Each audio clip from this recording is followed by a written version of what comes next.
Hello there, and a great big welcome to everyone. I'm Aunt Carol. And I'm Uncle Dan. And Aunt Carol? Yes? Well, I happen to know that you have a story all ready for us. And that it involves someone we've mentioned quite often through the years.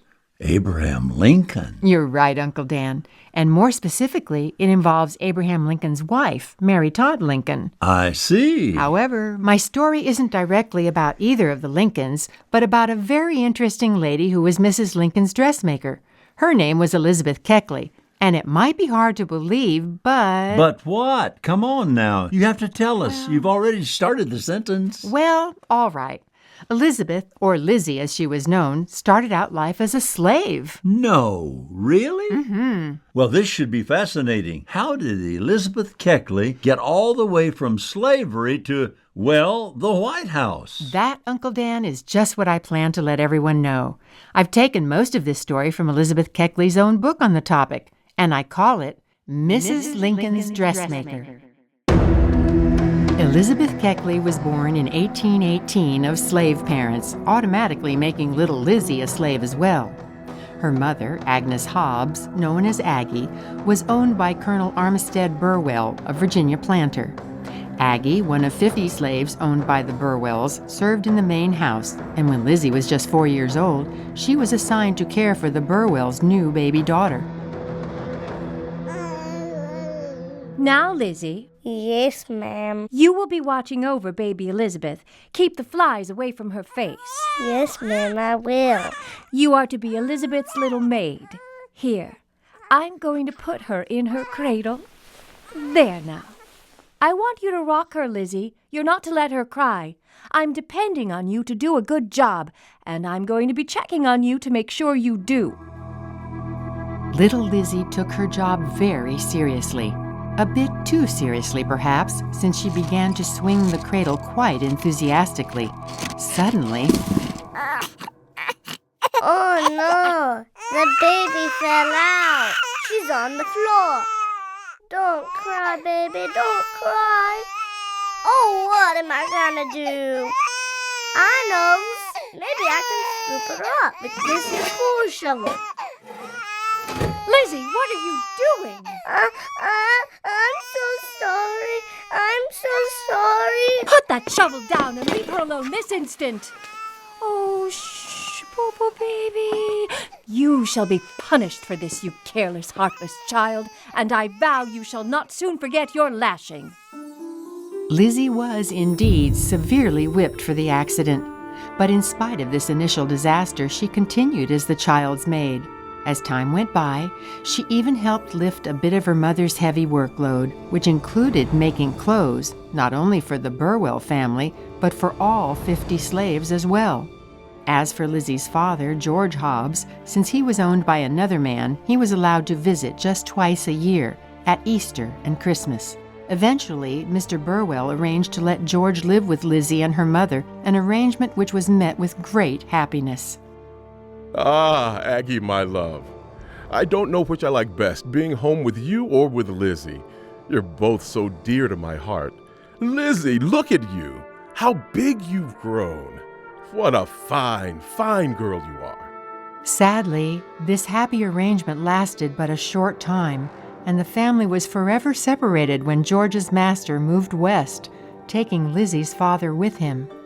Ripping apart slave families in this way was very common and very wrong. Every member of the little family was broken-hearted, but that was not at all appreciated by Mrs. Burwell, who coldly snapped at Lizzie's mother. Oh, just stop this nonsense, Aggie. Moping around? You are not the only slave who has had to part with her husband, you know. If you want a husband so badly, stop crying and go find another one. When Lizzie was about 14 years old, she was loaned out to live with Burwell's oldest son, Reverend Robert Burwell, and his rather severe wife. Lizzie worked very hard, but was distrusted and scolded repeatedly. I declare, Lizzie, you'll never amount to anything. And besides, you have a stubborn, uppity pride that, mark my word, shall be dealt with. Eventually, when Lizzie was 18, the Burwells engaged the schoolmaster, Mr. Bingham, to mercilessly flog her to cure her of what was regarded as her undue pride. After the fourth terrible beating, during which Lizzie, as usual, refused to cry out, Mr. Bingham's horrible behavior and Lizzie's bruised, bleeding body finally brought the man to his knees. I cannot flog you any more, Lizzie. I will never strike a servant again. Please forgive me. And as far as anyone knows, Mr. Bingham kept his word. But Lizzie's troubles were not over. Lizzie was forced into an unwanted relationship with a white man in the area and eventually gave birth to this terrible man's child. Don't you worry, little one. I love you with all my heart. In some way, somehow, I'm going to see to it that you do not live your life as a slave. In 1847, Lizzie and her mother were sent to live with another of the Burwells' children, their daughter Anne and her husband, Mr. Garland, who lived in St. Louis. Since the Garlands had deep money problems, Lizzie basically supported the entire household of 17 people by using the sewing and dressmaking skills she had learned from her mother. Her high-class clients were enthusiastic. Why, where did you learn to sew like this, Lizzie? This dress is beautiful. Thank you, Mrs. Le Bourgeois. I shall be the finest lady at the ball, thanks to you and your needle. Finally, Lizzie approached Mr. Garland to ask if she could purchase her own freedom and that of her son George. Her inquiry was met with a blunt no. Time passed, during which she was married to an old friend from Virginia, James Keckley, but sadly the marriage didn't last long. Eventually, an arrangement was made for Lizzie to travel east to collect money from sympathetic friends to meet the cost of $1,200, the price which Mr. Garland finally agreed to in order for Lizzie to purchase her freedom and George's. When that plan fell through at the last moment, Mrs. Le Bourgeois came to the rescue. Lizzie, I've been thinking, it would be a shame for you to have to go to beg for what we should give you. You have many friends here in St. Louis, and I am going to raise the $1,200 you need among them. Happily, Mrs. Le Bourgeois was successful in raising the needed funds. We're free, George. Free. Oh, what a glorious ring that word has. Free. Before leaving St. Louis in the spring of 1860, Lizzie worked hard to repay every cent that her lady patrons and friends had given her to buy her freedom and that of her son. She then went east to Baltimore and on to Washington, D.C., where she rented accommodations and began making fashionable dresses for some of the capital's finest ladies, including Mrs. Jefferson Davis. Oh, Lizzie, Christmas is almost here, and you've made so many beautiful things for my family. Thank you, Mrs. Davis. I'm still working on that silk dressing gown for your husband. Oh, no, it's not finished yet? I've had to lay it aside for so many other projects that I just... Oh, but tomorrow is Christmas, and I Don't really... trouble yourself, Mrs. Davis. I'll stay tonight until I've finished it.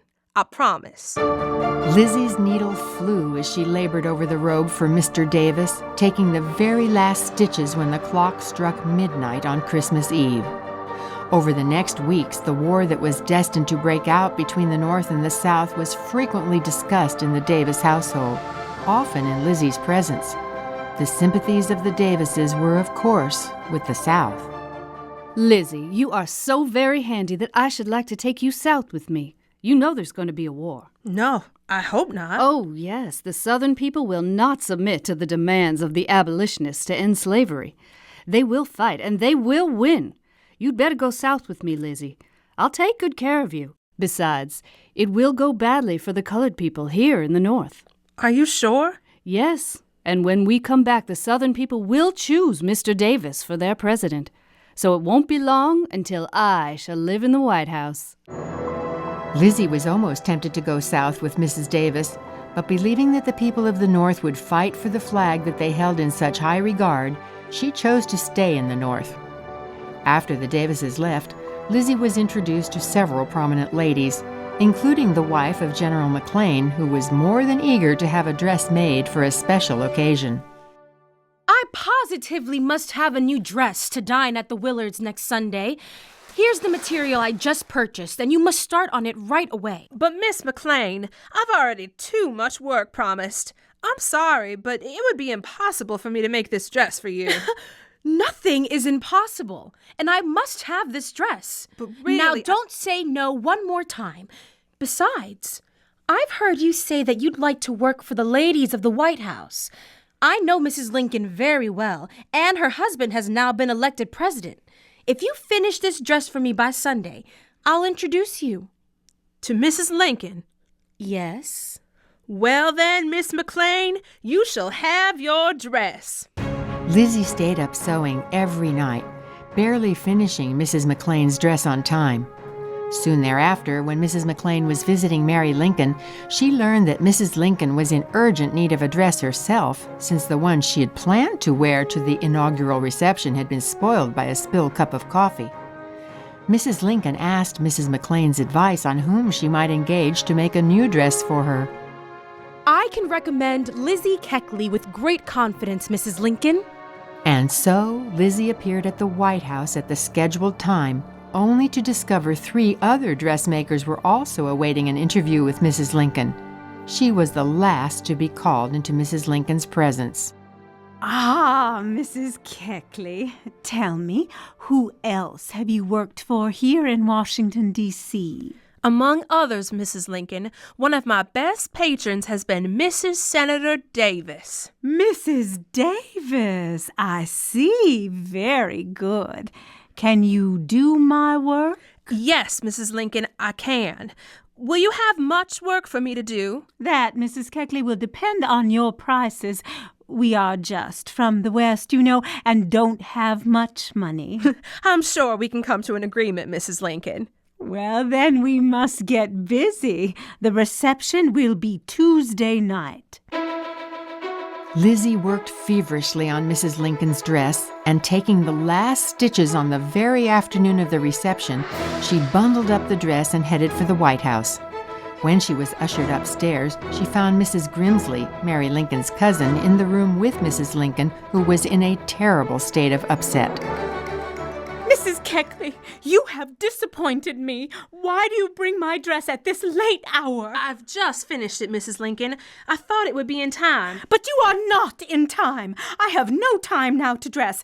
In fact, I will not dress and go down with the other ladies. Come now, cousin, there's plenty of time for you to dress. Let Mrs. Keckley assist you, and she will soon have you ready. But... And can you help her arrange her hair, Mrs. Keckley? Certainly. You see, Mary, all will be well. All right, then. I suppose. Here now. Just let me unbutton the dress. All right, there. Now we'll just let you slip into it, just so. Very good. Oh, it's really quite beautiful. Ah, Willie, Tad, let your old father just sink down here on the sofa. We want a story, Father. Please? All right, then. Under a spreading chestnut tree, the village smithy stands. The smith, a mighty man is he, with large and sinewy hands, and the muscles of his brawny arms are strong as iron bands. You seem to be in a poetical mood tonight, Father. Yes, Mother, these are poetical times. Why, I do declare you look charming in that dress. You, Mrs. Keckley, Madam Elizabeth, you have met with great success. My wife looks positively elegant. And in short order, Lizzie watched almost as if in awe. Mrs. Lincoln, now serene, composed, and smiling, took the president's offered arm as together they grandly departed for the party in the rooms below. The reception was a success. And over the next few months, Lizzie, who had now become Mrs. Lincoln's official dressmaker and confidant, produced 15 or 16 beautiful dresses for the First Lady. Eventually, she would produce many more dresses for special occasions, dresses which were the admiration of Washington's most elite society. However, that fall, when the war between the states was already well underway, Mrs. Lincoln, in the interest of economy, persuaded the president to throw only 3 receptions in place of the usual series of expensive state dinners. In preparation, Lizzie made frequent trips to the White House. I suppose, Lisbeth, when you came in, you saw Willie riding his pony on the lawn? Yes, Mrs. Lincoln. He seems quite fond of that pony. It was a gift, I believe. Yes, the boys are constantly receiving gifts from Mr. Lincoln's admirers. I see Willie riding his pony almost every day. Indeed. I'm quite beside myself, though. To get him in out of the cold, it's been so chilly lately.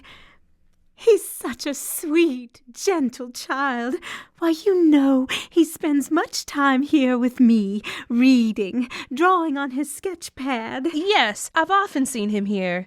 He's a great favorite of Mr. Lincoln as well. But I fear for him. Out there in this awful weather, his health is delicate, and I just want to make sure that... Well, never mind, Lisbeth. We have a reception coming up, and we must plan ahead. Unfortunately, Mrs. Lincoln's fears about Willie were not unfounded. Soon he was in bed with a high fever. In spite of the very best of care, he grew worse instead of better.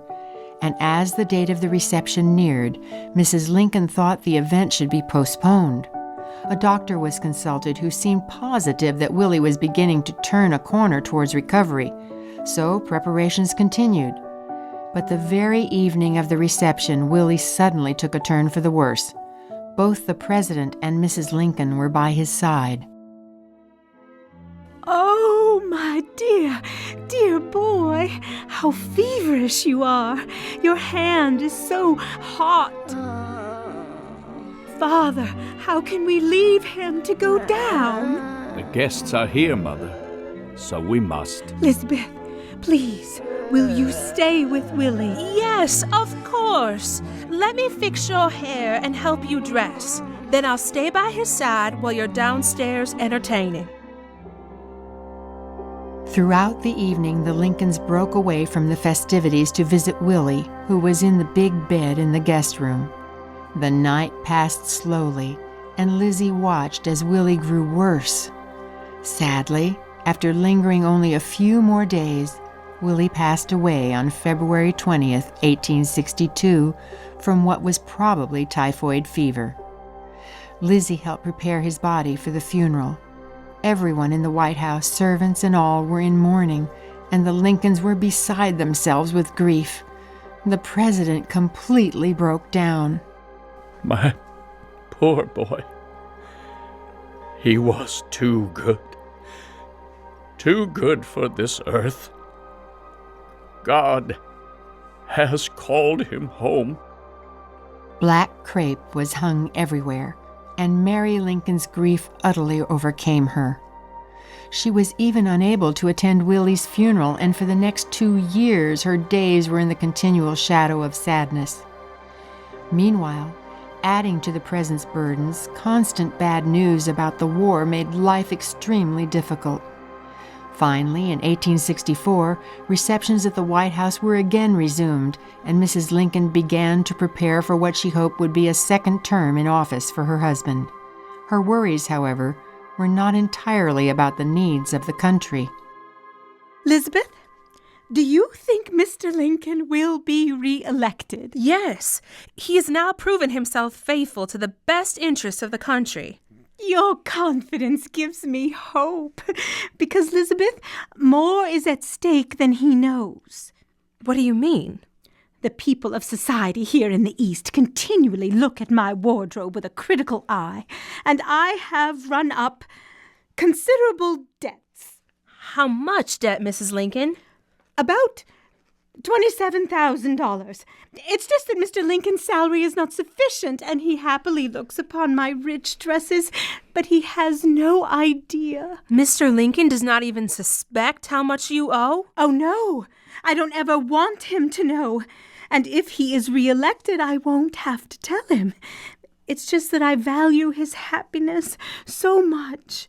But if he is defeated, then... And what if his enemies learn of it? Well, many of his fellow Republicans are rich, and they can well afford to... They cannot refuse to advance whatever money I require. Oh, Elizabeth, do you really think we shall remain in the White House? I do. In fact, I'm so confident of it that I'm tempted to ask a favor of you.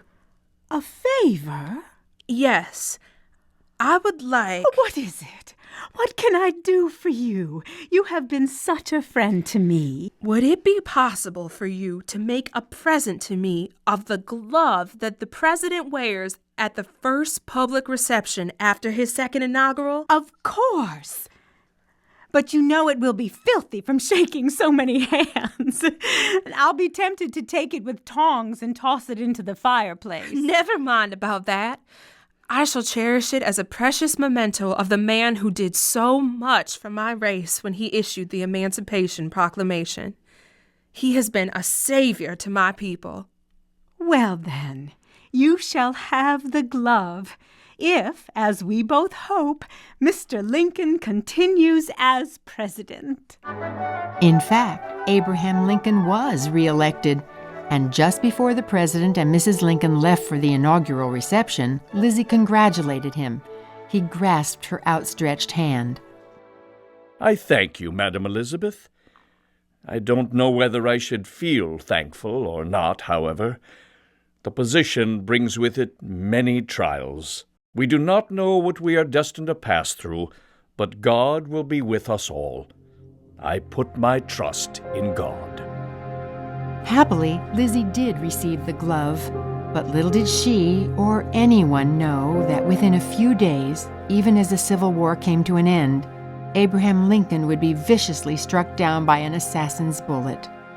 When Lizzie heard the terrible news, she wanted to go to Mrs. Lincoln immediately, but didn't know exactly where she might be.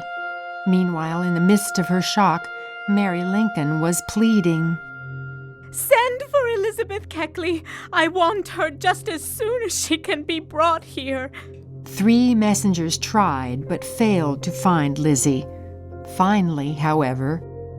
Mrs. Keckley, I've been sent by Mrs. Lincoln. Come with me immediately to the White House. What a terrible, wrenching scene met Lizzie's eyes.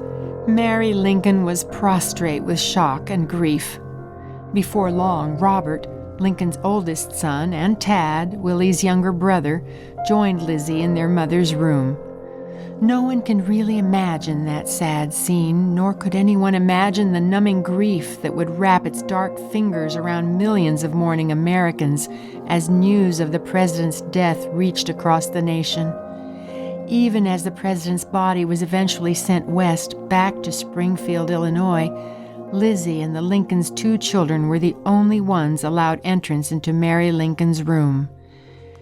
And finally, as Mrs. Lincoln prepared to leave the White House, it was Lizzie who helped her pack.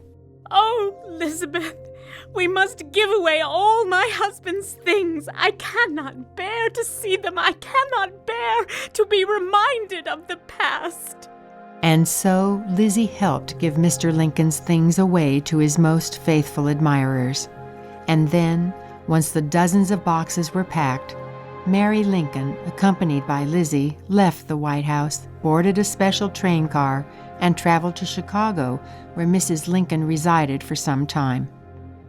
It was eventually learned that Mrs. Lincoln was in debt for far more than $27,000, and she appealed to Congress for help. Elizabeth, you are my best and kindest friend. I wish it were in my power to make you comfortable for the balance of your days. If Congress provides for me, depend on it, I will provide for you. But alas, it was not to be. No money was ever provided by Congress.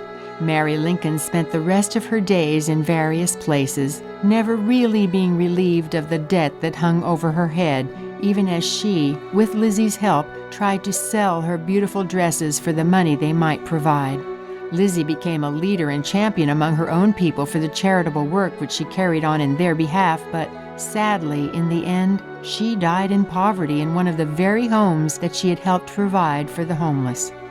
And yet, her legacy of self-sufficiency, exceptional talent, loyalty to the First Lady, and of her reverence for the President whom she held in such high esteem all speak of the amazing resourcefulness and noble character of Elizabeth Keckley, the woman who served as Mrs. Lincoln's dressmaker.